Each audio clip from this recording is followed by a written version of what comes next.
বাবাকে বুঝতে একটা জীবন লেগে যায়। 4 বছর বয়সে আমার বাবা সেরা। 6 বছর বয়সে বাবা সবাইকে চেনে। 10 বছর বয়সে বাবা ভালো কিন্তু একটু কঠোর। 12 বছর বয়সে বাবা ছোটবেলায় অনেক ভালো ছিলেন। 14 বছর বয়সে বাবা কেমন জানি বদলে যাচ্ছে। 16 বছর বয়সে বাবা কিছুই বোঝে না। 18 বছর বয়সে বাবা দিন দিন আরো কঠোর হচ্ছে। 20 বছর বয়সে বাবার ব্যবহার সহ্য করা কঠিন। মা কিভাবে সহ্য করতেন। 25 বছর বয়সে বাবা সবকিছুতে মতের বিরোধ করেন। 30 বছর বয়সে বাবার সাথে একমত হওয়া খুব কঠিন।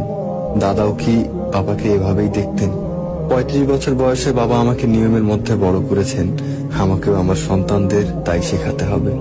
40 বছর বয়সে বাবা এত কষ্ট করে আমাদের বড় করেছেন, আমি বুঝতে পারছি। 45 বছর বয়সে আমার সন্তানদের সামলানো কঠিন। বাবা কত কষ্ট করেছেন আমাদের ঠিক পথে রাখতে। 50 বছর বয়সে বাবা সবকিছু দীর্ঘমেয়াদী পরিকল্পনা করতেন। তিনি ছিলেন দয়ালু ও বিশেষ একজন মানুষ। সত্যি আমার বাবা সেরা। এই পুরো চক্রটি শেষ হতে 50 বছর লেগেছে, কিন্তু শেষ পর্যন্ত আমরা আবার প্রথম জায়গায় ফিরে যাই। আমার বাবা সেরা। যাদের বাবা বেঁচে আছেন তাদের বাবাকে সম্মান করুন, ভালোবাসুন। আর যাদের বাবা বেঁচে নেই, আল্লাহর কাছে দোয়া করুন যেন তিনি তাদের ক্ষমা করে দেন ও জান্নাত নসিব করেন।